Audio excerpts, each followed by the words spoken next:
Lips, and this is May 17th, 2016. Tonight's going to be a really cool show. I've got two incredible men coming on that I really honor dearly.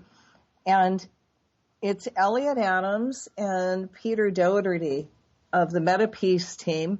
And the second hour, we're going to talk about truth in military recruiting. You know, if you've got kids that want to join the military, you know, this is graduation time when the recruiters were going to come out and make extra effort to get our kids to join. So this might be a good show for them to listen to and ask them to really listen to it with open minds. And then they can make a really, really good decision on whether or not the military is something really good for them to go into. Oh, did we see somebody online? I thought somebody was there. Yes, somebody called in and I added them to the conversation and then they hung up. Okay. So, I can see if I can drag them back in. Sure. Not sure who it is, but they might. 518? Mm-hmm. Okay, that was Elliott. So what I've asked Elliott Adams and Pete Doughtery of the MetaPeace team to come on and talk about what they do. And what they do is really, really, really incredible. I mean,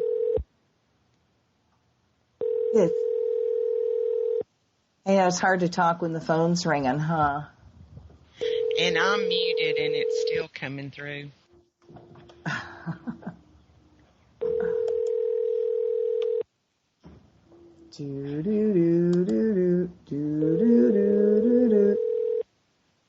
Well, I'm sure maybe Elliott had to go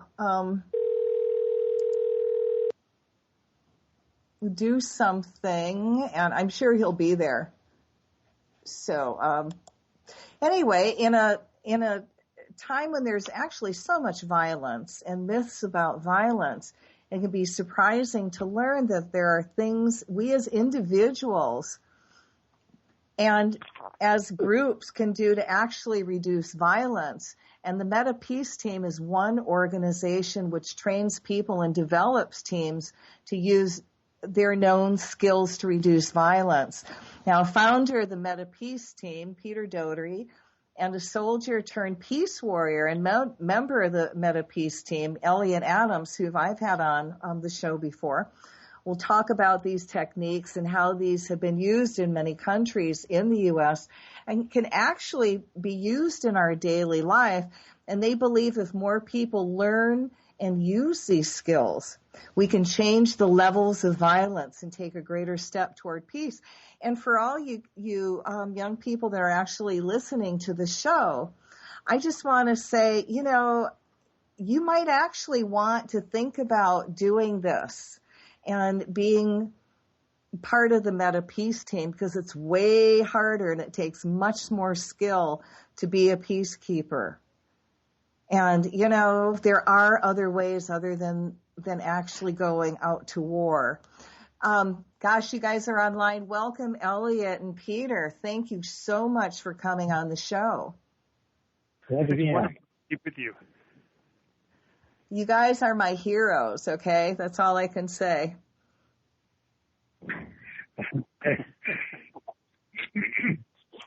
Wow, I got you speechless. This is really going well.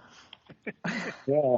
Well, one thing, just start off something here. Nonviolence is more powerful than violence when you look at what nonviolence is and does. A study was done just a few years ago by two women who studied revolutions from 1900 to 2006. They had something like 323 revolutions. More than half were violent in this study, and they rated them successful, partially successful, or failure. And then the overall evaluation, nonviolent revolutions were twice as effective as violent revolutions. So that's now evidence. It's not pie in the sky. Nonviolence shows itself in so many situations to work where violence doesn't work. What inspired you to create the Meta Peace Team? We saw what was happening in Afghanistan and then Iraq. And as the Iraq War was evolving, some folks, because we are activists against the arms race, nuclear weapons, and as we saw the U.S. planning to go bomb Iraq in 91, some folks went there, peacemakers from North America, Europe in particular, to, in a sense, be very public and put their bodies in the way of, B-52 or B-1 bombers or cruise missiles as a way of making an attempt to say no and hopefully have some effect on deterring. So you're actually becoming living shields. Well, that's one way to put it, a shield. And I've used the example that came out during the Cold War between the Soviet Union and the U.S.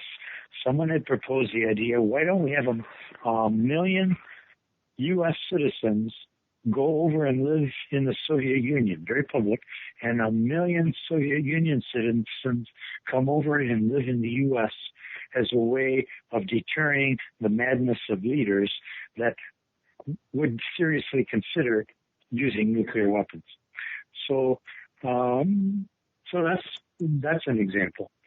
And Gandhi had conceived of the idea during the Second World War of this idea of Shanti Sena, meaning peace army in the Hindi language. And when there was fear that Japan was going to invade India, he suggested, why don't we have thousands of our trained nonviolent satyagrahi, nonviolent warriors, go out nonviolently and, quote, confront the invading army. So that put the idea there, oh my God, the idea of a peace army. Wow. And then various groups grabbed onto that idea following that time. And since the late 40s on, there have been some groups that thought of this idea. How do we create nonviolent armies? But it was always on a small level because you have to build up to be able to create, armies of thousands. So that's where we call them peace teams. They're called nonviolent civilian peacekeeping. Different terms for this idea. And we call it third-party nonviolent intervention. That when we're invited into an area, we're not part of any of the groups in the conflict, but we're invited in by some group or groups with the idea of trying to create space for those who are really oppressed, being oppressed by whoever the oppressing body is, government or ethnic group or army or whatever, to help create space by our presence. Some of it might be the whole world is watching, that kind of thing. We use whatever leverage we can have. So this is going on around the world. We call them peace teams, so we call them nonviolent civilian peacemaking.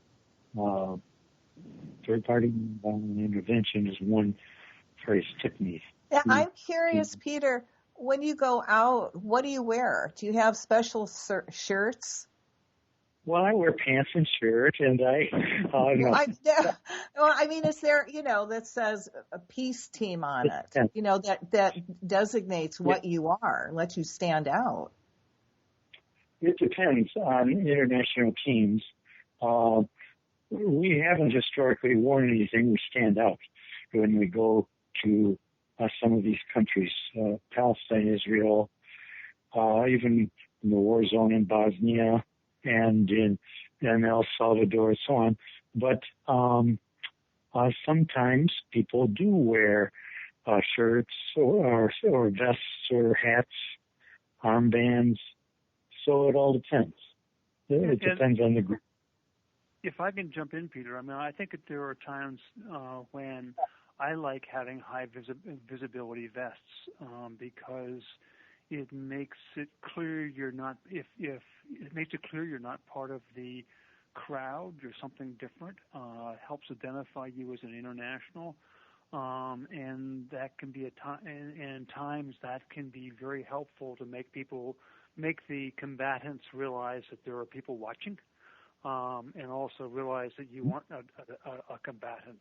So I would say it depends on the situation, and there's other times when to wear a very bright vest, for example, would just feel kind of weird for everybody, and would not make people comfortable with your role as peacekeeping. So I think, like so many things, it depends on the situation.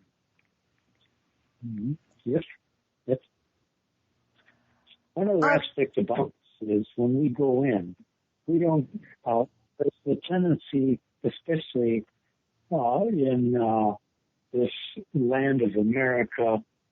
Speaking of American exceptionalism, the ugly American coming in with a certain arrogance, and we go in because we're invited, and we come. I say humbly, meaning realistically, we take the lead of the group that has invited us in. What do they want us to do? We don't go in deciding what we're going to do if we come invited in. We take our clues and cues from the people who live there, who struggle there, who pay a price of lives and bombed homes and everything. And so we're there to assist in the sense of maybe opening up some space for them. Maybe someone could shot today because of our presence, that kind of thing. Elliott, you want to say anything? So I think that it's, as Peter says, it's important that we're invited in as part of the process. But I think it's also important to understand how this works. So there are a couple of main skills we use. So we use what we call nonviolent protective accompaniment, which is just the idea that sometimes having a third person, somebody else that's not involved, present with somebody makes them less likely to be hurt. That can happen, for example, in Central America. It was well known that alternative candidates in an election just seemed to keep getting assassinated, but that if there was an international person with them, that they just were all the time. They just didn't get assassinated as quickly. It can take place in situations where in the streets of the United States when the police are getting out of control. Sometimes having somebody right with somebody makes the police less likely to, somebody from out of the community, less likely to attack. So that's one of the tools. Protective witnessing is fairly similar, which is that if you're watching. So there's another good example that happens in demonstrations within the United States, but also happens, well, I'll give you so that in the United States, we all know that if you have policemen that are getting out of control and they suddenly think they're being filmed, think they're being watched, think the world is watching, they often change their behavior. And that can happen also with individuals who are being crazy and abusive to their children or to somebody else. Just being aware that they're being watched can change their behavior. And exactly the same thing can happen in, for example, Palestine, where our presence as internationals frequently makes people just behave better. So those are two of the common tools we use. When you go in and do this, you don't have any weapons on you, nothing. You just have the clothes on your back, your ID, and that's it. I would say that, and if I can jump in if you want to, Peter. But in the first place, absolutely, you don't want to have weapons because that changes the whole balance. But I wouldn't say you have nothing because you do have your brain, and it does take good thinking. Because you watch and are aware of what's going on, astutely aware, and are looking for the balances, the subtle things that can change a situation.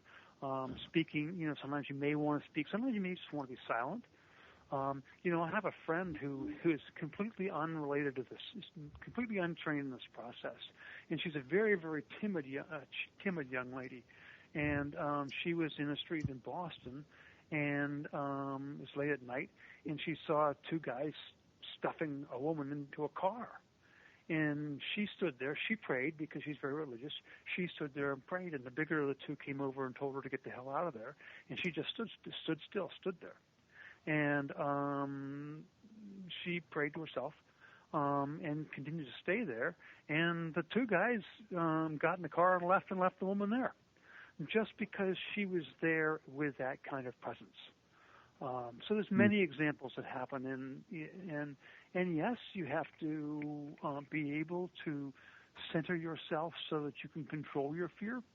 You also need to be using your brain, assessing risks, and trying to be careful how you do that. But and in this case is a case where I think Peter would say that you need to have faith. But yes, you definitely do not want a weapon. You do not want to be thinking about using a weapon. You want to be using your brain. You want to be looking at the balance. You want to be trying to make everybody come out of this thing okay rather than hurting each other. What are some of the techniques that you? Here would be an example. In Haiti, there was a vacuum, and U.S. had invaded.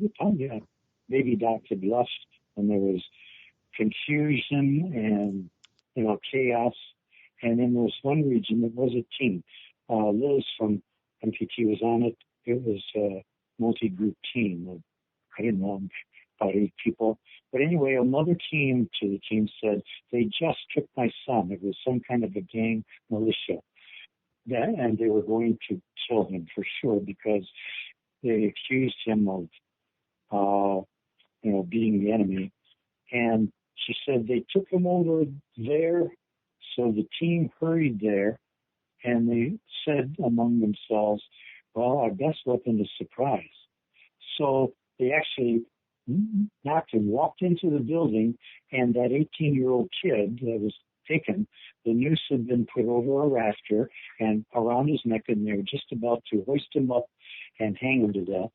And the team walked in and said hello in English, and you know how much they understood, but said, no, he is with us. We are coming here to take him right now. So and they went over and they just kind of took the rope down, and they were in it because these men in this militia were stunned with the assertiveness and clearness of this international team, these obviously Westerners, and they took the noose down off his neck, and they quickly grabbed him, and they said, we are taking him now, goodbye, and they walked out the door, and then they hurried, and they saved the guy.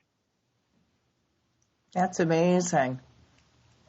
Now, what kind of balancing and centering techniques do you actually teach? Elliott, do you want to come in?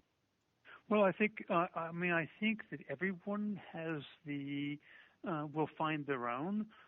Many people concentrate on their breathing. Some people pray. Some people have mantras. But the most important thing about it is to prepare yourself.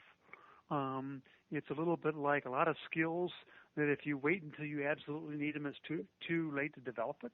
But if you practice centering yourself, practice whatever technique you use for centering yourself, and by centering we mean bringing yourself into a calm position, feeling well attached to the ground and feeling very stable. Gives you so that you can work from that position. But the important part of that is and many people have forums. I mentioned a few of them. But the important thing about it is that you practice it. So when you call on it, you can bring it up quickly. Because if you just get in a tight situation and now all of a sudden decide you're going to start thinking about it, it may not work as well as it should. Yeah. I remember in the West Bank, it was 2001, I remember the year. Just north of the city of Ramallah, there was a military checkpoint. They had blocked it, keeping students from walking about the 8 miles, or less than that, from the city of Ramallah to Berzait University. At least a half a dozen miles they had to walk. Well, they had closed the checkpoint, meaning students for months couldn't go to school.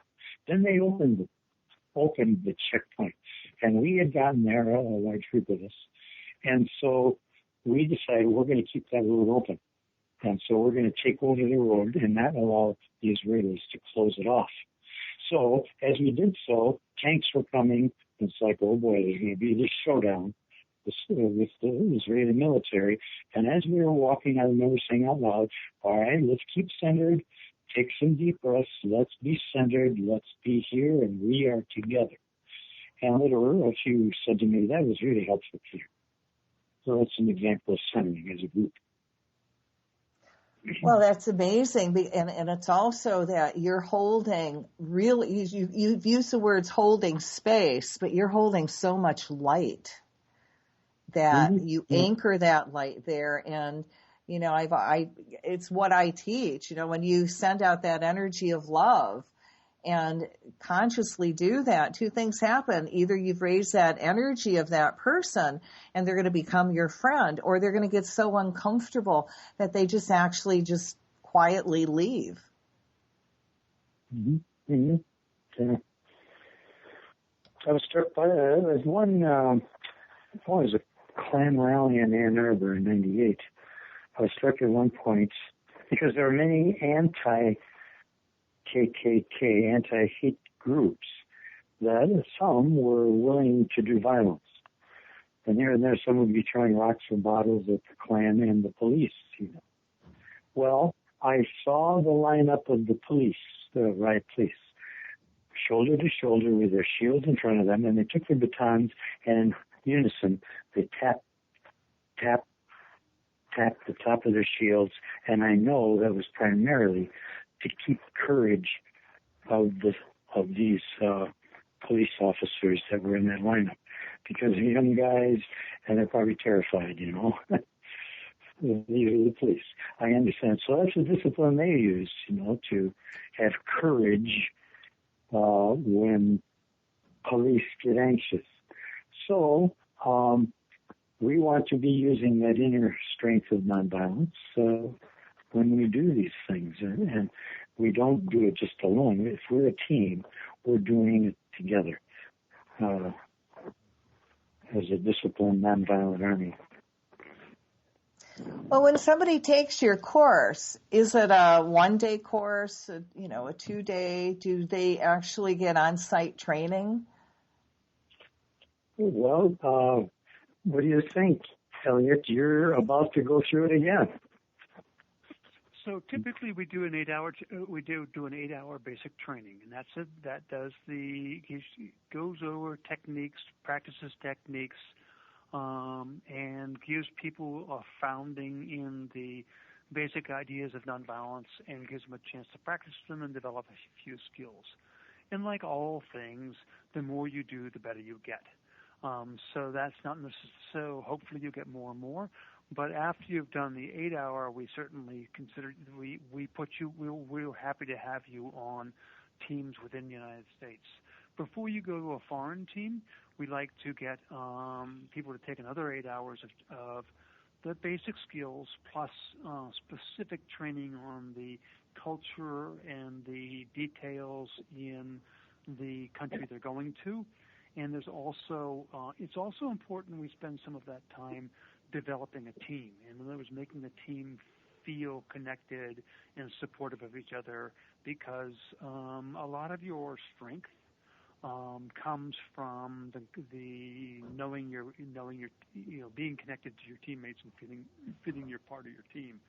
So that's the basic thing, and we've done trainings all over the place, so that if a group is interested, so there's two things. Sometimes people can come from afar, come from across the country, and join a training we're doing somewhere in the United States, or we can send a team to a state or to a city. And while we're talking about this, I might just mention that if somebody's interested in Meta Peace Team, they can go to the website, which is Meta, M-E-T-A, metapeaceteam.org. And that's a good way to get a hold of us and getting some of the knowledge about it. Yes. So that's the way the training would process. So the first thing would be to be in touch. And I'm sorry, go ahead. That's great. Well, one of the days, a team that's going overseas to be on an international team will do one whole afternoon of role plays, one after another. So we have volunteers come in. We might have 8 to 10 volunteers come in to play various roles in role plays. So like with Palestine, Israel, and they'll just switch roles for various role plays. So the same person going on, the team going over will experience different situations that we want them to experience so that they'll be prepared when something similar happens. So even going into the country of Israel, prepare your story, and then go through customs so you get a sense of how you could be harassed in getting into the country. Role plays about a family is asked the peace team to be there because they've been told their house is going to be demolished. And so we asked them, what do you want? You'd like to stay. A team could stay for days. We did that in Gaza along the Rafah border, staying overnight in the homes to see that the Israelis would not bulldoze the houses along the border with Egypt. So we go through role plays and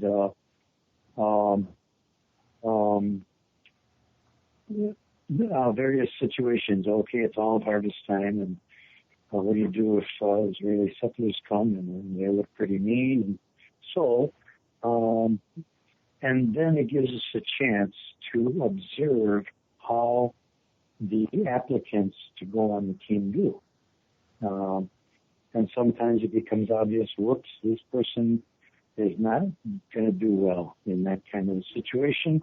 We might say, well, you can help in various other ways, but being on the team, that's not your strength.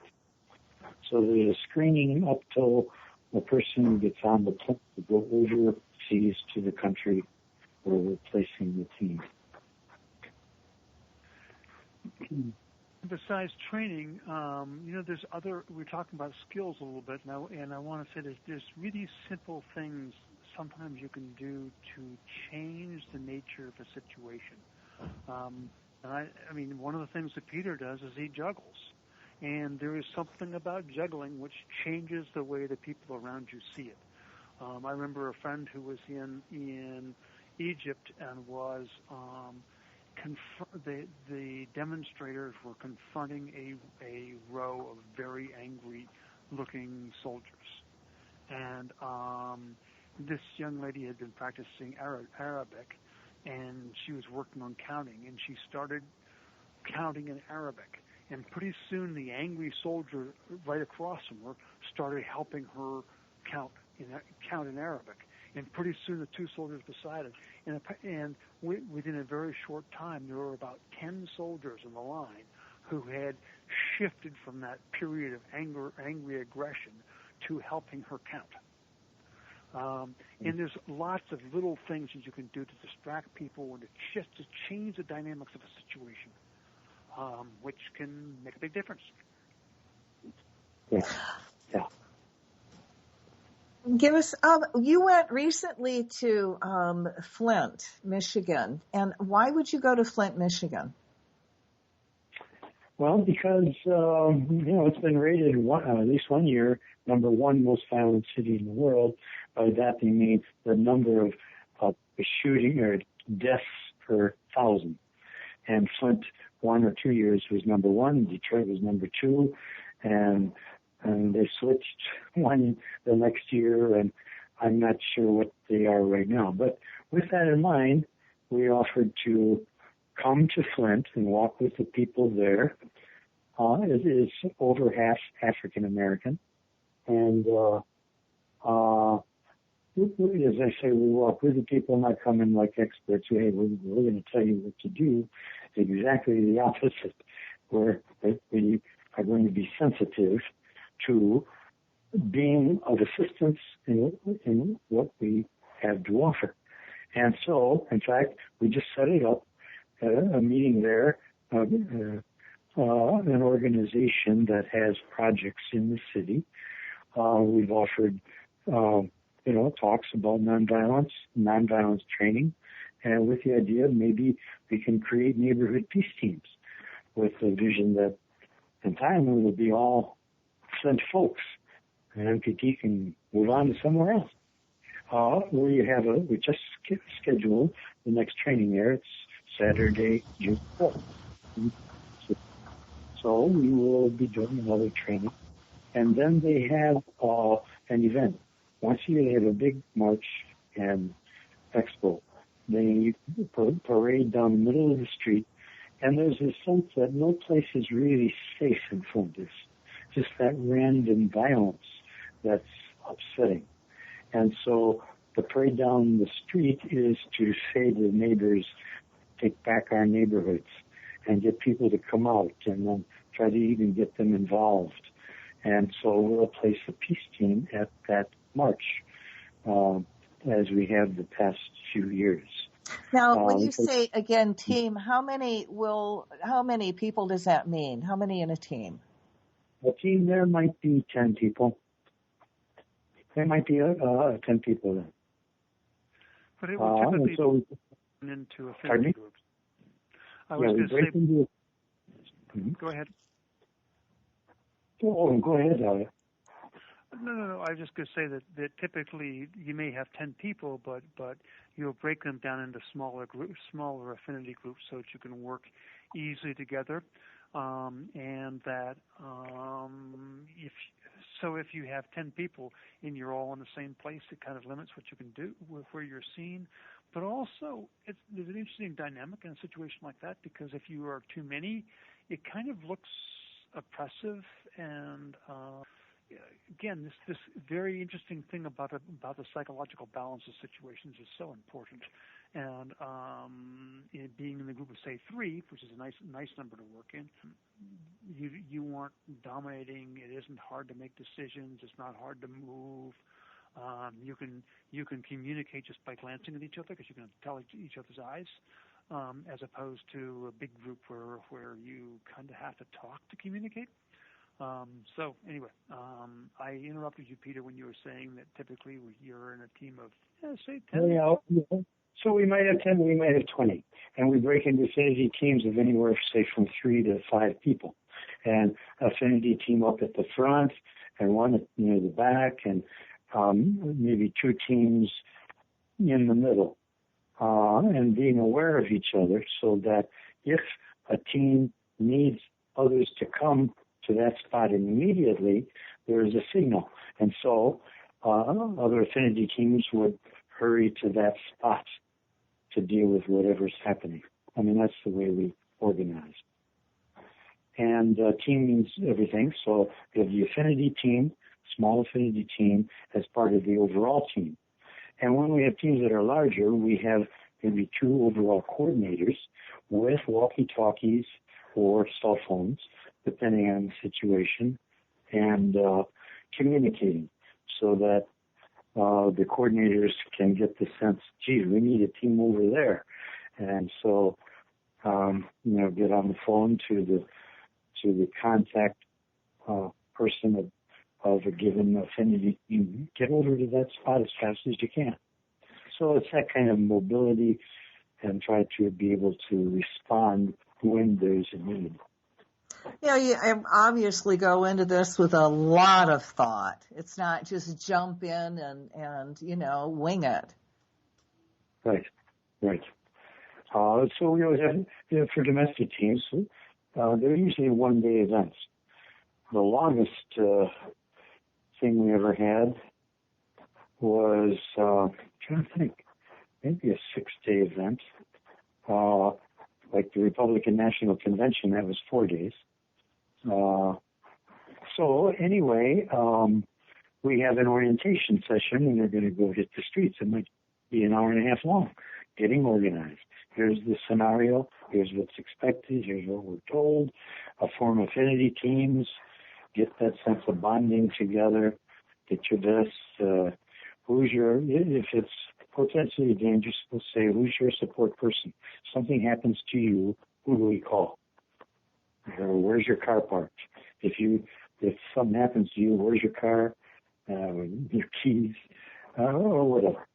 Those kind of details. So that would be a domestic team. Internationally, you're staying together and living together for weeks. Mm-hmm. Can I ask you a question, Elliott? Because, the next half of the show is going to be truth in military recruiting. And you are a soldier who's actually turned peace warrior. Now, what turned you? That's a big jump. For me, it is simply. It wasn't some kind of a mystical epiphany. It was simply the bitter reality of watching war, and analyzing it later. So first seeing it and recognizing that when you see it on the ground, you think, my God, there's no way this process can give birth to peace, because all we're doing is creating angry, hurt, wounded both physically and emotionally, people on all sides. This is just going to make people angrier, more. It's not going to work. They can't give birth to peace. Yet there's also this process of thinking, well, maybe war isn't effective, but it's unavoidable. So in our culture, it's very hard our culture is so amazingly deeply militarized that it's hard to begin to evaluate it accurately. But you begin to see that work, for example, the work that MetaPeace Team does, or that we do with MetaPeace Team. And again, I'll tell you, if you're looking for it, look for MetaPeace Team on the web at metapeaceteam.org. But the work that MetaPeace Team is work which is actually reducing the violence and is moving towards peace. During the Vietnam War, we had that saying that fighting for peace is like fornication for chastity, and that's the reality. It sounds like you can't fight your way to peace. That's not happen. So, how did I make that transition? It was just the harsh reality of watching war and watching the processes, and then going back and studying other wars, and having been in. So I was in Vietnam to protect Grenada. I was in Gaza. So that if you stop to look at it and think about it, there is no question that war is not a solution. And I know that people are going to say, well, what about World War II, or what about the Civil War, or what about the American Revolution? And I'd be happy to talk about all those, and maybe we should later on. But if you have the military background I have, if you have spent time trying to think and study this, it becomes very, very clear that war is not the answer. War does not does not move us in the right direction. If you want to create change, for example, to change governments, as happens in revolutions, or to oppose dictators, or to create a more democratic society, we know that the facts are in, the data is there. A much stronger way of doing it is nonviolently. And in addition to the fact that nonviolent revolution resistances are about twice as successful as violent ones, we also now know that 5 years after a revolution, the violent ones have almost without exception failed to create, whereas the nonviolent ones have helped create them. So I think that the answers are in, and there are great work we can do. And I think, to tell you the truth, if you were to offer me a a nuclear weapon that I could use or a team of nonviolent warriors, I would choose the latter because it's more powerful, more useful, more powerful, more likely to create the justice we're trying to create.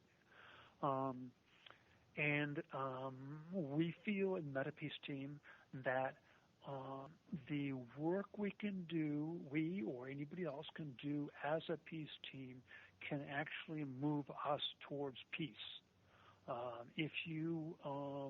We all can accept the idea that the more violent a situation or a conflict becomes, the more likely even more violent.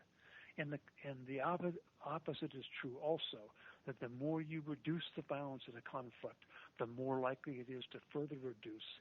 And that conflict is, in the end, conflict is fine. The problem isn't the conflict, it's the violence. And the work the peace teams do is the work which reduces the violence in these conflicts. Another thing about being a peacemaker, and we foster this as much as we can, is talking about how not only the good stuff of human beings and the power of nonviolence and compassion and creativity and courage and all that, but also to see how the systems of violence work. We have to do our social analysis. We have to help educate folks who benefits and who's victimized, and to help people see how the empire of the U.S. does so much evil, and that we have to move beyond the cultural acceptance of our government and, well, assuming it's good and all that, and realizing we have to do the social analysis and see how the pieces fit together and how the very wealthy are, stealing the resources. It's that clearly what it is. And helping people to see that and look at the various things. So when we're going to a given country, part of the prep is knowing something of the situation there and who benefits and who's victimized and what's the conflict, and trying to understand it so that when we go into it, we have a sense of, what we're doing there, what we're talking about, knowing the reality. What's the youngest person on the MetaPeace team? Pardon me again? How old is the youngest person on the MetaPeace team? What's the average? Well, the average age does tend to be older. I mean, Elliott's just a kid, I know. We're all kids. I see that the woman who's going to be an anchor of our fall team and was there with Elliott this past year on our team is in her 20s, and she's super. And so we've had people in their 20s, and 30s, 40s, 50s. A number of us are older. Yeah. But we have young and old. We've had some who were interns, like from Michigan State or elsewhere, interns with MPT, and that really turned their lives very much. And they committed themselves to peacemaking. We had one young woman who chose to do an internship with us. Her parents really wanted her, get with a reputable law company or something to do an intern. Now she wanted to do this. Because of the internship at MPT, she was hired as and is still media at the Carter Center in Atlanta. And in fact, she accompanied Jimmy Carter through Palestine, Israel a couple of times because she knew the situation. She had learned it by being part of MPT. So this is fun to tell these kinds of stories. So there are, young folks that get drawn in. We see with like Black Lives Movement, young people are being drawn in. The Occupy movement, young people being drawn in. Various campaigns and through peace teams. I think it's amazing, and I love listening to you guys talk and listening to actually, how you deal with situations. And can you tell the story about the nun and all those guys? Oh, yeah. Right. In fact, I was telling this story for years, and I actually met her at a funeral in Detroit about 3 months ago. So, Mary, glad to meet you, Mary Finn. Catholic, no. Years ago, she, in Detroit, was coming out of a building late at night. She had been working, and was going to the parking lot to get in her car and drive home. And it was dark, and there were a handful of young men there, and of course, her gut said, well, possible assault here. So she just boldly walked over to them and indicated, would you find gentlemen, it's dangerous out here for a woman, would you escort me safely to my car? And their attitude just changed. Why, of course, ma'am. They became her defenders. I wouldn't mess with them. And they're safely to her car. And she said, thank you. Fine sentiment. Goodbye. Well, there are all kinds of stories like this. Well, people turning things around. Yeah. So in our own lives here, in our trainings, there's something of just personal empowerment. Take back your power as a human being, not through violence, but by courageously being present and choosing nonviolence, meaning compassion, care, respect for whoever is doing wrong or even threatening. And so it's that kind of thing. What I really appreciate is when you go into a place, there is no enemy.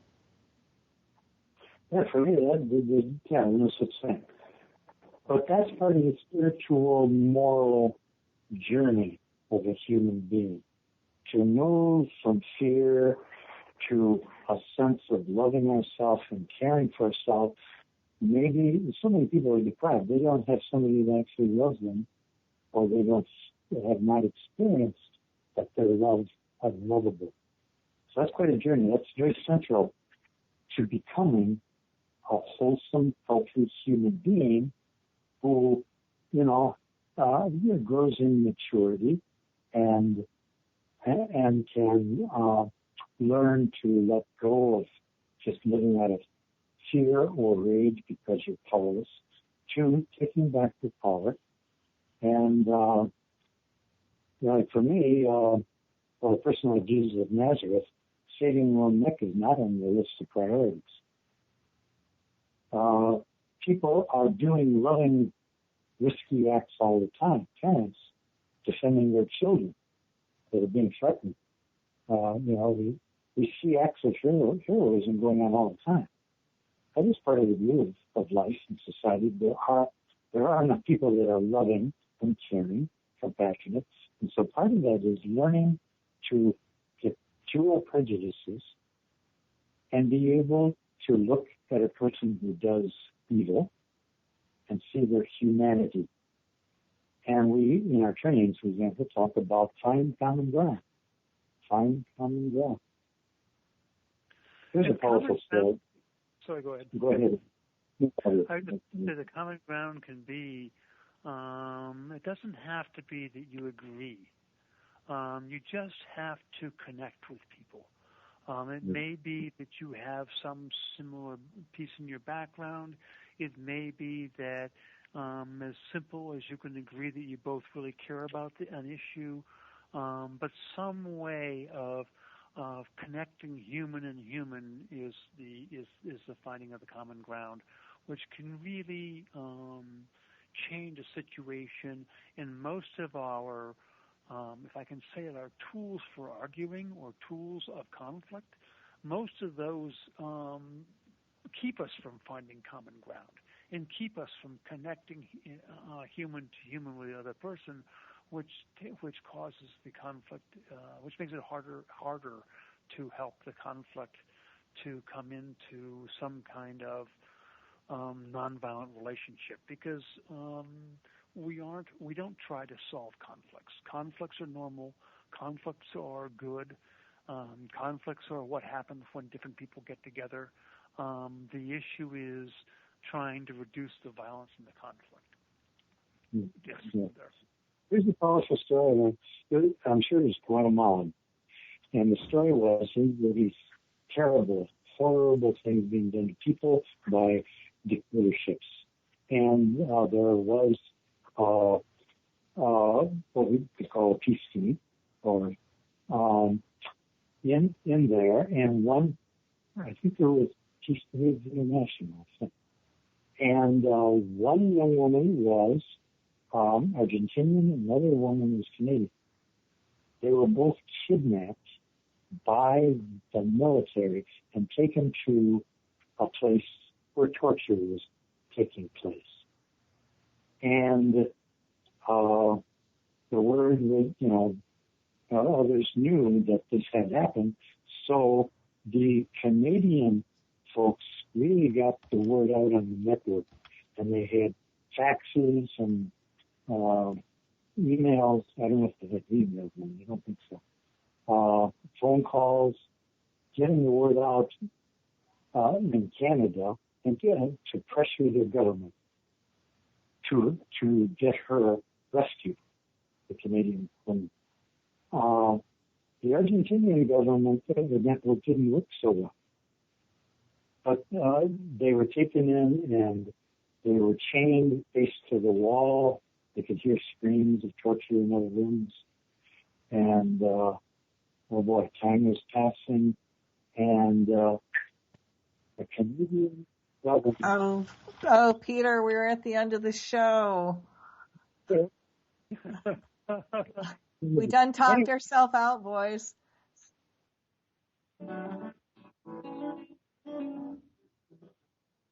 Well, welcome back, everybody. This is Cathy Bilsky, the Quantum Leap Let Light Unite show on Revolution Radio at Freedom's Lips. And Revolution Radio is listener-sponsored. Nobody gets paid for doing this, and this is all volunteer. And we really appreciate all the donations that you send in. And just go to their website, Revolution Radio at Freedom's Lips, and they have a donation button. And just give. Anything is really gratefully accepted. And you can also get some really cool gifts. They have some organic seeds you can get, which is really lovely to have this time of year. And you can also get our old programs. You can buy a year or 2 years back and have us and listen to us again, because we are cool people. And if you want to know more about me, you can go to my website at www.angelightom.com, ANGELITEOM.com. And I have all my healing products there, and I have a couple books on spiritual basics, and it's helping you remember what you've forgotten. My curse removal's on there that you can download for free, and I called it the maintenance program. You can also go on YouTube, and I have a lot of my Revolution Radio programs up on YouTube, and the curse removal is there, and I have the soul retrieval, the shamanic work. So if you're ready for that spiritual growth, go for it. And you can also catch me on Facebook. And what else is there? Twitter. Oh, yeah, Twitter, Gmail. Yeah, I'm becoming what I call social whore, for God's sake, what we do to get enlightenment out. Speaking of which, if you go to the Enlightenment Movement 2016 website at shutterfly.com, we put all the power prayers there that, we can join in as a group and make change and help people shift and raise the consciousness of the planet so we can quantum leap ourselves into enlightenment, which we are doing. But let's go for the gusto. And June 21st is going to be another big day we're going to shoot for. And all we're going to ask people to do is just chant, may divine enlightenment descend around everyone now. I mean, how hard is that? May divine enlightenment descend down around everyone now. May divine enlightenment descend around everyone now. That's it. The more we chant this, the more it's going to happen. And the quicker we're going to become an enlightened planet. Part of that becoming an enlightened planet, to me, is not letting our kids going to the military. If we don't let them go into the military, we can't go to wars. The military can't go to wars, can they? Yet, it's up to our kids to really make that final decision once they've become of age. And it's known by the recruiters that, they go after people when they're young, 17, 18, because that's when they're more manageable and their brains function differently. Boy, don't we know that one. And what an older person would not tolerate, a younger person would just accept. Well, I don't know about you guys, but I didn't raise my kids to be cannon fodder. And out of 4 kids, 1 actually went into the military, and that was my first one. And he's 43 now, so you know how long ago that was. And I didn't have an option. My brothers talked him into it. Yet when he went into the military, he was very protected. He got a job, at the embassies, and he's pretty safe. Nowadays, there's no way I'd let my kid go in the military. No absolute way. As a matter of fact, I told my sons, choose what you were going to lose, a finger or a toe, because mama was coming after you. But it didn't get there. I didn't have to do that.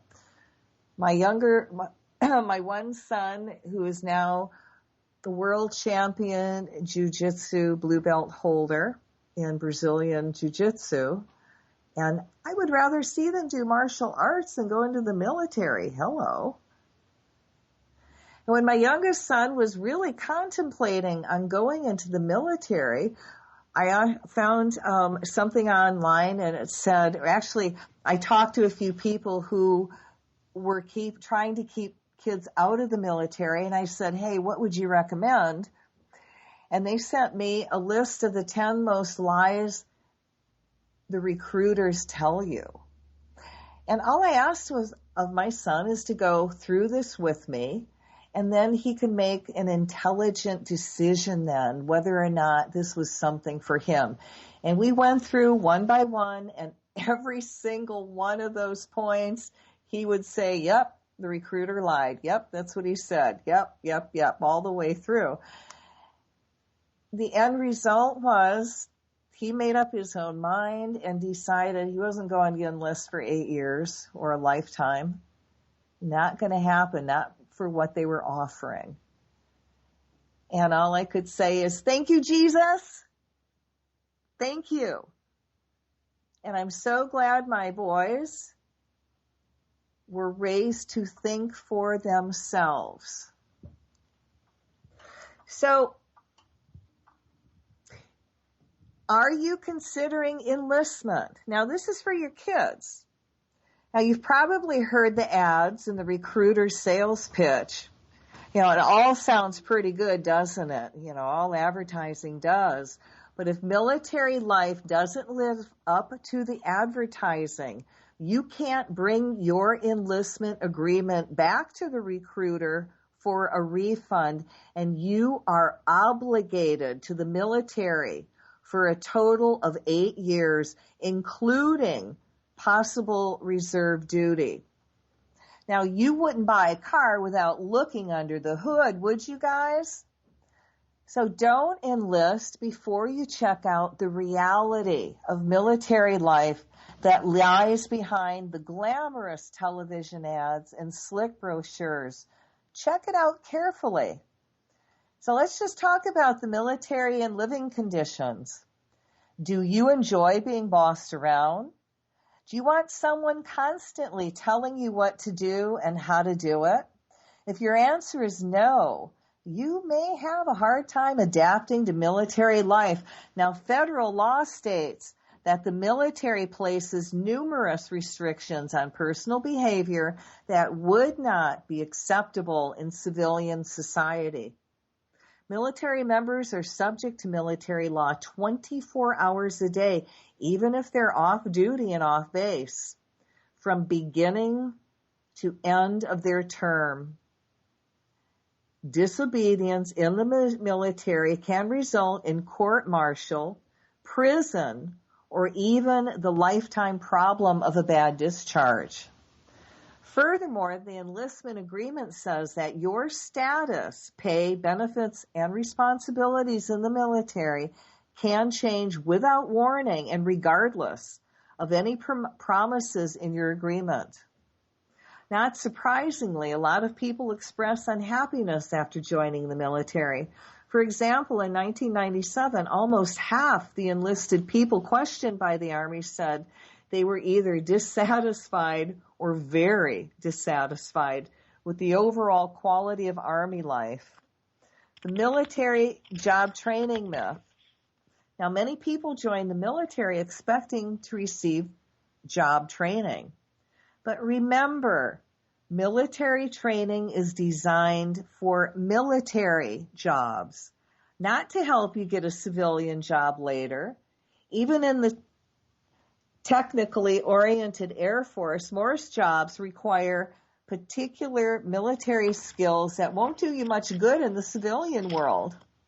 If you get the training you were promised for a particular military occupation, you still might not get any experience in the job because the military doesn't have to use you in the field you requested.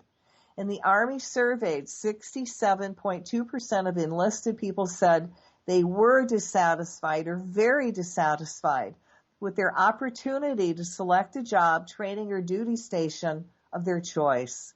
71.1% were dissatisfied or very dissatisfied with their basic pay. And, if y'all don't get the math, that's about 3/4, okay? As stated by former Defense Secretary Richard Cheney, and Richard Cheney, Dick Cheney, was vice president.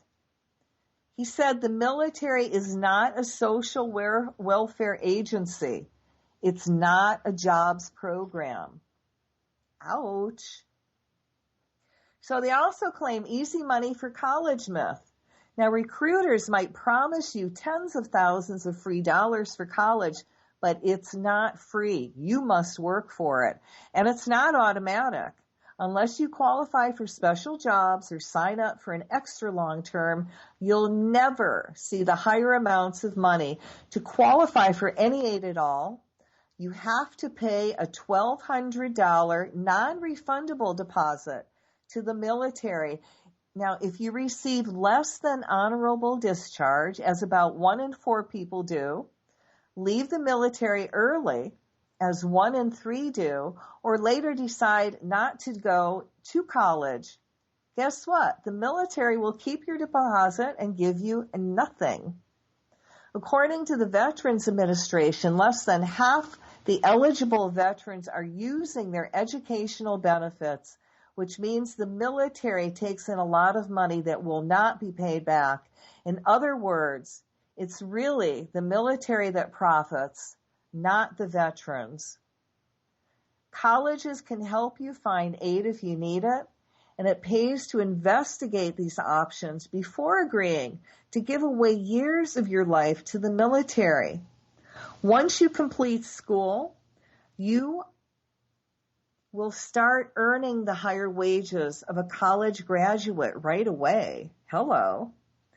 So let's talk about racism. In 1991, the head of the U.S. Commission of Civil Rights received hundreds of complaints of racism in the military. He issued a report saying discrimination haunts African Americans, Latinos, and women in the military. In 1998, 36% of the enlisted personnel were people of color, but only 15.9% of the officers were Latinos in the Marine Corps. For example, made up 12.1% of the enlisted ranks, but only 4.4% of the officers. When the LA Times investigated the Fort Leavenworth military prison in 94, it found that 50% of all the inmates and 83% of those under a military death sentence were people of color. Now let's just kind of touch base on what women experience. Women often join the military to gain job training and break out of traditional roles. However, women are still limited in the jobs they actually perform in the military. Even when women and men share the same job title, women are often made to do the filing and typing, while men get more exciting work. Sexual harassment and rape are a great threat to women in the military. In 1990 and 1995, the armed forces surveyed female members and found that 64% reported sexual harassment. Now, this was twice the rate of harassment reported by women in civil jobs. Now, in a 1990 Harris poll, and in 1993, when women veterans under the age of 50 were questioned at the Veterans Affairs Medical Center in Minneapolis, 90% of them reported that they had been sexually harassed while in the military. Well, that was 90%, and I don't think it's changed much. Now, what about homophobia? Well, discrimination against gays, lesbians, and bisexuals is not only intense with the military, it's official policy. Witch hunts to kick lesbian and gay personnel out of the military continue. Since the so-called Don't Ask, Don't Tell policy was introduced, the pace of forced discharges has actually increased. Violence and threats against those suspected of being gay are routine. Now, will you lose your basic rights if you join the military? Well, if you leave your work without permission, you can be arrested. Any disobedience can result in criminal punishment. You can be punished without the right to see a lawyer or have a trial. You can be punished without your right to say what you think, when, and how you want will be restricted. Individual expression through the way you dress and wear your hair will not be tolerated. And you will also be subject to routine urine tests for drugs. Wow. I mean, doesn't this sound like fun? Like, yeah, let's do this? Oh, hell no. Now, let's just talk about all the wars that are going on. Now, you think it won't happen to you? Many of the U.S. soldiers who fought in Vietnam, Grenada, Panam, and the Persian Gulf never expected they would be the ones to see combat. Many of the reserve soldiers who fought in the Gulf have been told that this would never happen to them. But the main purpose of the military is to fight wars. And if you enlist, you will have no choice. If you're ordered to fight for something you don't believe in, like protecting a foreign dictator or oil profits or, I don't know, poppy fields. After enlisting, if you discover that your religious, moral, or ethical beliefs won't allow you to kill, it will be hard for you to get a discharge as a conscientious objector. Hundreds of U.S. soldiers were imprisoned when they objected to the Persian Gulf War. So before enlisting, it's really, really important to talk to a veteran or someone who has fled a war-torn country to learn about the horrors of war and not just something you're going to see in a video game or on TV. Now, there's something called the DEP, and it's the Delayed Entry Program. So once you have signed up for the DEP, many recruiters will tell you that you can't get out of it, and that's just not true. There are a variety of reasons for DEP discharges, like enrolling in college, finding a long-term job, family hardship, etc. However, you will need to take steps to get discharged. The military will not automatically do it for you. So I'm going to So they want you to contact one of the groups listed on the back for free counseling and help. And I'm going to actually give you those numbers when I'm done. So things you should ask yourself before enlisting. Are you prepared to fight in any war, any place, any time that the government orders you to? Have you really considered and checked out all the job training and placement possibilities in your community? Is joining the military something you want to do, or are you being pressured into it by other people? Is this a spur of the moment decision you may regret later? Have you talked to any of the many veterans who didn't like the military and why they did not make the military a career? If you become unhappy after you enlist, do you know how hard it will be to get out? If you get less than an honorable discharge, do you know how hard it will be to get it changed? Take a hard look at that. Check into this stuff, gentlemen and ladies. So there's 9 things to remember when you also talk to a recruiter. Now, 1, recruiters are interested in you in order to make a sale. If they fail to meet their quota of recruits, they can be forced to work overtime. An award-winning recruiter told the Boston Globe, "You have to convince these little punks to do something. I figure if I can sell this, I can sell anything." Another veteran recruiter told a reporter for the Albany Times-Union, "I've been recruiting for years, and I don't know one recruiter who wasn't dishonest about it. I did it myself." 2, things to remember when you talk to a recruiter. Take along a parent or friend as a witness if you go see a recruiter.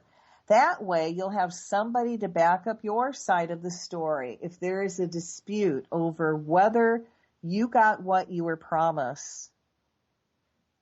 3, if you have a police record or medical condition, don't hide it. Even if the recruiter tells you it doesn't matter, you'll be the one in trouble later on, not the recruiter. 4, now remember, these are things to remember when you talk to a recruiter. Don't sign any papers until you have taken them home and read them over carefully. If you ask for a copy of the enlistment agreement, they must give it to you. If they refuse, don't sign the agreement. Remember, you're not in the military yet, and they cannot order you around. 5, talk the enlistment agreement over with your parents and friends and with a trained civilian counselor. Ask about the parts of the agreement you don't understand. 6, get all promises in writing and have them signed by the recruitment representative. Remember, spoken promises are worthless. 7, get copies of everything you sign and keep those copies in a safe place. 8, if you want one of the military's enlistment options, be sure to ask the recruiter the following questions. How long do I have to enlist to get this option? Are there any extra requirements like schooling, physical standards, security clearances, etc., that I have to meet to qualify for this option? And what happens if I don't meet them, but I've already enlisted? for options that include assignment to a particular base or area. Am I guaranteed this assignment for the entire time I'm in? And 9, remember, if you don't like your new job, they don't have to let you switch, and you can't quit. Early discharges that don't also punish you can be hard to get. So really, guys, why don't you think about finding a non-military job? Now, looking for a job is hard work, and the better prepared you are, the greater your chance to find, get, and keep the job you want. So following are some job hunting tips. Know yourself. Think about all of the job experience you have, and don't forget to include volunteer work, babysitting, home carpentry or painting, working for your parents. Put together a resume that outlines your skills, abilities, and interests. And if you don't know how to put together a resume, check with the library or career center at your school. Think about what you want to do in your life. Talk to people who have the type of job you're interested in. Ask them how they got their first job. And references. Now, employers want to know who you are and if you're trustworthy and reliable. So before you go for a job interview, get the names, addresses, and phone numbers of 3 people who can tell your employer what kind of person you are. They should have known you for at least a year and not be relatives. Be sure to warn them so they are prepared to answer questions about you if asked. And when you go to interviews, go dressed neatly and appropriately. Go by yourself, be on time, and before the interview, try to find out something about the company. You can get this information from someone who works there or by researching it at the library or employment development office. Be friendly during the interview. The only way for them to find out your skills, interests, and abilities is for you to tell them. Now, to fill out the applications, be sure to bring a pen. To make a good impression, follow the directions carefully and fill out the application neatly and completely. Now, let's go over one more time. Truth about the military recruiters' claims. Now, recruiters almost always say that the military is exciting and adventurous, that you'll learn a skill, earn money for college, and gain leadership and discipline. Your recruiter is selling something, and many of the promises are simply not true. The recruiter will probably emphasize the high-tech, state-of-the-art, sophisticated equipment that you'll get to work with. Now, true, some soldiers are trained for the highly skilled jobs. Generally, however, those jobs go to the soldier who was already trained, educated, and technically skilled before joining the military. Many of the high-skilled jobs will go to soldiers who already have at least 2 years of college. And often, the high-tech work is done by civilian contractors who have the necessary training and skills. In reality, few military assignments could be described as high-tech, although many of the jobs sound high-tech. For instance, one U.S. Army brochure includes assignments with titles such as combat engineering, general engineering, supply and service, and food service. These assignments and others offered by the military would likely offer little more than low-skill manual labor. The armed forces simply do not have the time, the need, or the resources to train many recruits for highly skilled work. Above all, Remember, the military exists for war. Most soldiers will be trained to fight and to kill. Skills that really aren't marketable in the civilian world. It is therefore not likely that you will be able to transfer expertise gained in the military to a civilian career. A study from the Ohio State University showed that only 12% of the men and 6% of the women in a sample group made any use of the military skills in a civilian job. The medical corps specialist, for instance, may get credit only for first aid when he or she applies for nursing school. Many people join the military for college money. The Army advertises providing a substantial portion of the money needed for college, yet to receive any money, you must contribute $100 of your own money each month. You must accept a hard-to-fill military job category. You must complete your term of enlistment, and you must receive a good discharge. Even if you meet all these criteria, your commander may decide that you are still ineligible for some or all of the money. So soldiers who save money in an education fund and decide that they're unable to attend school lose all the money they have saved, including the part that came out of their own pockets. The Pentagon actually makes money on the program. Is that sick and twisted? I say yes. Between the rising costs of higher education and the multiple restrictions the Army places on scholarship monies, many soldiers find that the money they do receive from the military is not enough to afford to go to college.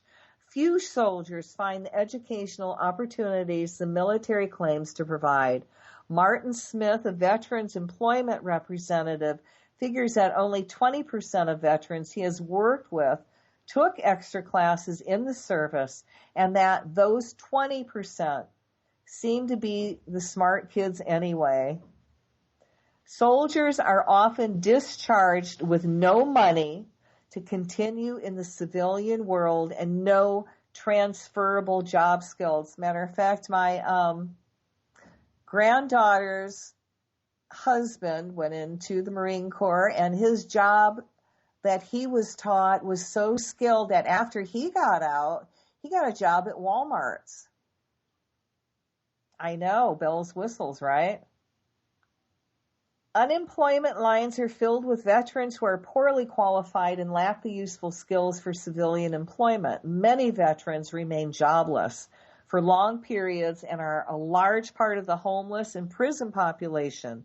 Even those who are gainfully employed will remain behind their civilian counterparts in income and advancement for the rest of their careers. Finally, the enlistment agreement is not a contract. It is a one-way agreement that is binding upon the recruit, but not binding upon the military. Let me say that again. The enlistment agreement is not a contract. It is a one-way agreement that is binding upon the recruit, but not binding upon the military. So let's talk about a few additional common myths that include you will earn $50,000 for college. Actually, you can usually receive more federal aid prior to being in the military, but that aid is not available to you if you're a veteran. Army personnel pay into their own college fund, and many never receive any college assistance later on. They even lose the money they paid in. Myth. You will gain valuable skills which will help you in your later career. Most skills learned in the armed forces are not transferable to civilian jobs. Even the few jobs in technical fields are not usually helpful in attaining a job after an individual has completed their tour of duty. And I have to say again, my granddaughter's husband, his job in the military was working on tanks. And that gave him so much skill that he ended up working at Walmart. Now, veterans on an average earn less than their same age cohorts who did not go into the military, and veterans' joblessness rate is higher. Myth. You will learn discipline, which will help you get your act together. While it is true that discipline is demanded in the military, most veterans who had discipline problems prior to enlisting continue with their same problems upon release from the armed forces. There is no longer anyone forcing them to be disciplined, and they have not learned to discipline themselves. To learn more about these and other recruiter myths and how to get involved in helping more people know the truths about what they may be getting themselves into, I'm going to give you, right after I'm done, all the information and the cool websites that you need to go to. So let's quickly go through the 5 lies the recruiters tell recruits joining the military. First and foremost, it'd be completely unethical and totally unfair to say that all military recruiters lie to everyone interested in joining the military. That would be completely untrue. Recruiting for the military, just like any job in any part of the world, is compromised of people, sometimes honest people, sometimes dishonest people. In the interest of full disclosure, understand that military recruiters do undergo sales training in order to receive a station. This fact carries a couple of implications that you should keep in mind when you go talk to a recruiter. Hopefully that doesn't ruin the prospect of enlisting for you. Just keep in mind that your recruiter does stand to gain something by getting you to enlist, but not much. They may have a quota to meet, but otherwise they still collect a paycheck regardless whether or not you join.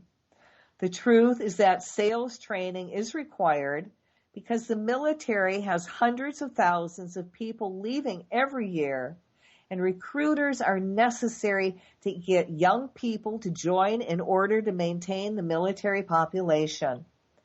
These guys do serve an integral role in the military by keeping recruits coming in while there are so many going out, whether by retirement, washing out, or simply completing their military service obligation.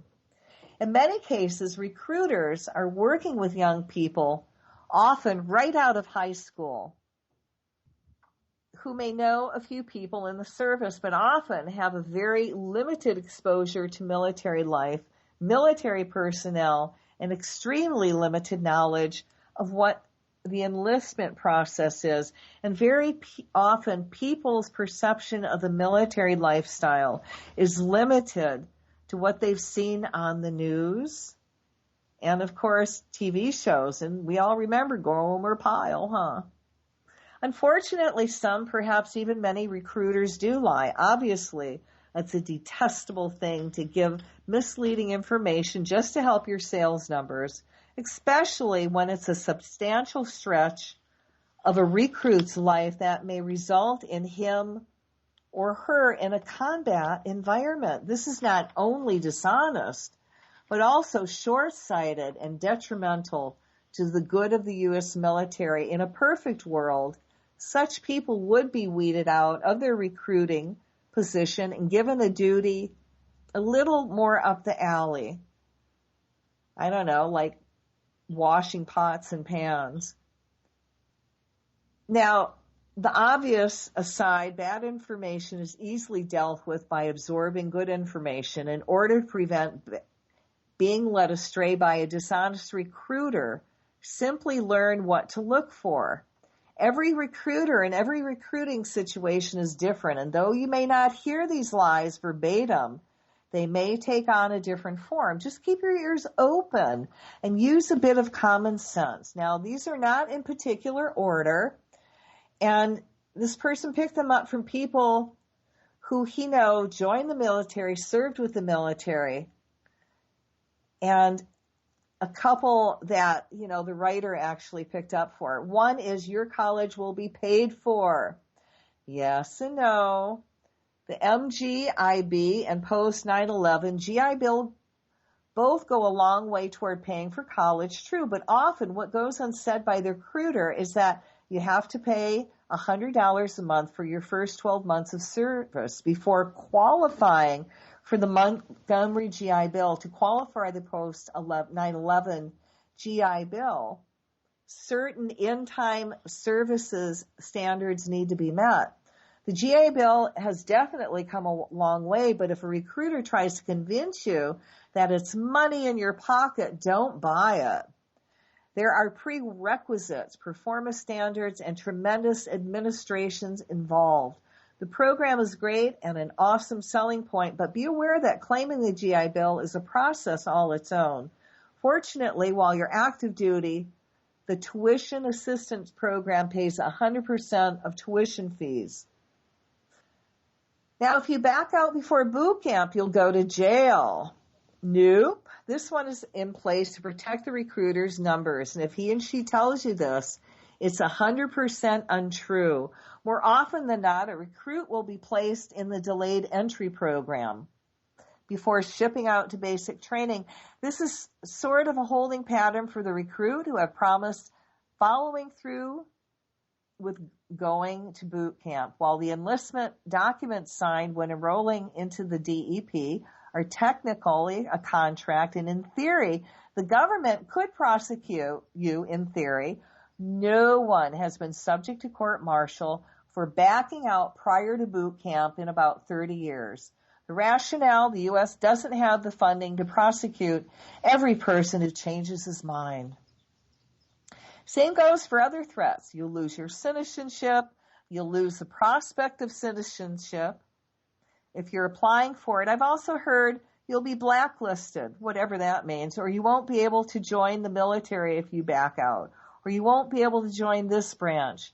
On the other hand, if you do back out before boot camp, or if you do change your mind, chances are good your recruiter will be pissed at you because you end up reconsidering and want to join the same branch. But the chances are also good that you may have closed a few options for yourself. On the other hand, if you're absolutely sure you want to join the military, you have nothing to worry about. Now, the other myth is you can quit anytime you want if you don't like it.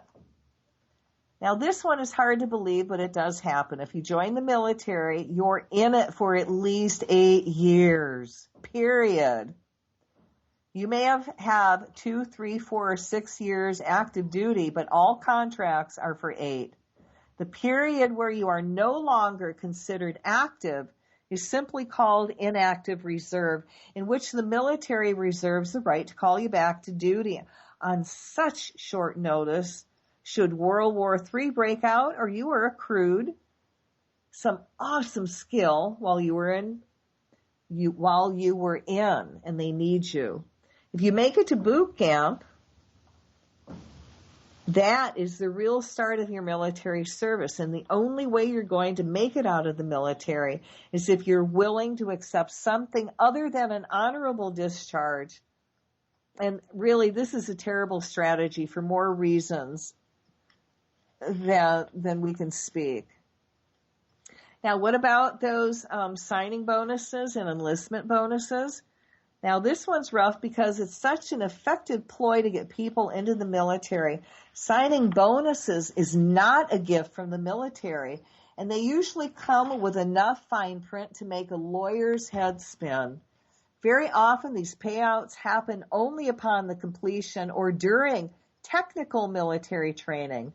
They are often employed to fill the holes of high-demand positions like nuke or special forces and terminate if the terms aren't met within a certain time frame.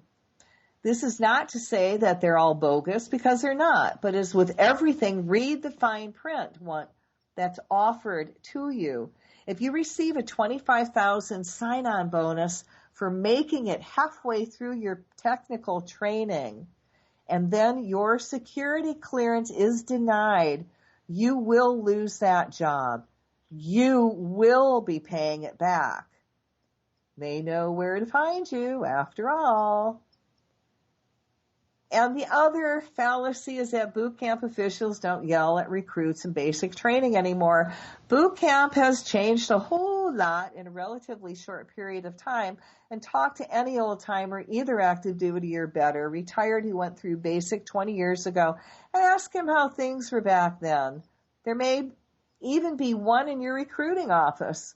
The military today is kinder and gentler than it used to be, but don't be fooled. You'll still be yelled at in boot camp. Naturally, if this scares you, then joining the service isn't for you. Today, the Marines and the Army are the two branches with the most old-school methods of basic training, as they both ultimately send more of their recruits into combat than the Navy or the Air Force, for better or worse. However, although the yelling and melodrama that you may have seen on movies and TV is far less than what it was, the principles behind basic training hasn't changed a whole lot. So yes, the recruit commanders still yell at the recruits. All right, so go get your pen and paper, and I'm going to give you some information that you can jot down if you want more information, and actually where to go to for some free counseling. And more information about what recruiters might not be telling you. Okay, one is the Military Law Task Force. Their address is 1168 Union Street, Suite 200, San Diego, California, 92101. Their phone number is 619-W3-170. This is for pre-enlistment, military, and draft counseling. There's the Central Committee for Conscientious Objectors. Their address, they're in two places, 630 20th Street, number 302, Oakland, California, 94612. And on the East Coast, 1515 Cherry Street, Philadelphia, Pennsylvania, 19102. Their phone number is 510-456-1617. And their website is www.objector.org, objector.org. And there's also a pre-enlistment, military, and draft counseling. You can call 215-563-8787. And then they have the AFSC Youth and Militarism Program. Again, that's 1501 Cherry Street, Philadelphia. Their phone number is 215-241-7176. Their website is www.afsc.org/youth.mil.htm. Let me do that one again. www.afsc.org/youthmil.htm. And that's for pre-enlistment, military, and draft counseling. And there's my favorite, the War Resisters League. And they are located in New York at 339 Lafayette Street, New York, 10012. Their phone number is 212-228-0450. Their website is sjpc at sanjosepeace.org. So that's SJPC at SANJOSEPEACE.org. And this was actually put together by the Project on Youth and Non-Military Opportunities in Encinitas, California, and also the War Resisters League, Resist, and A.J. Musty Memorial Institute. And, bless their hearts for putting that together. So, for all of you that are listening, that are really thinking about joining the military, or if you've got kids that are thinking, you might want to make sure that when it's up on YouTube, then you have them sit down and listen to them together and talk about it and get the dialogue going. It's up to the parents to keep the kids out of the military, really. If you don't, who is gonna? Go out of their way, help them find alternatives. And the unions have many trades for kids. You can earn a trade, you can earn money, you have a job and you're earning a skill. They have apprenticeship programs that you have a job and you earn a skill while you earn money. There's a lot of things out there, a lot of opportunities that you can look for instead of the military. But again, make sure you understand everything that you're going into. It's very, very clear, and that this is something that you're going to want and you're going to be able to take for at least 8 years, because that's how long at least you're signing up. And if you got a skill, they're going to bring you back. They have that opportunity. And let me ask you a question, you guys that are going in. Have you ever thought about why the government, the military, gives you dog tags? And it's called dog tags. It's not called identity tags. It's called dog tags. Because that's what they think about you. You're cannon fodder to them. To do with what they want, when they want, whenever they want. Now, I don't know, but that just says slave to me. For what? If you really want to do something with your life, then check out the Meta Peace team. Learn some new skills. Because by God, that is definitely a rewarding experience. And you can go to sleep at night and feel damn good about yourself. That you've accomplished something wonderful. That you've actually helped people. That, wow. There are other alternatives to the military. So all we're asking you to do, guys, is really look at it, think hard, think with an open mind and out of the box. This is something that you can do, that you want to do. Can you handle the discipline? And remember, one screw up, you're screwed. You've lost your benefits. And if you're discharged with a bad discharge, that follows you the rest of your life. So parents, help your children, help your kids look for other alternatives, They're out there.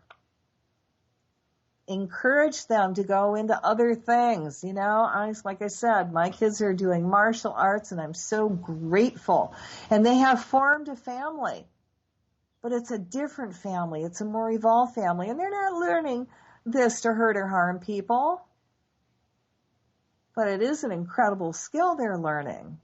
But it's defense, not offense. And in martial arts, when you're in the right gym, you have learned family. People come together. You play together. You work out together. It's incredible. And I have to say the gym that my sons are in, oh my God. Anyway, I hope you have a wonderful week. And again, I hope this program helps you if you have kids thinking about going into the military.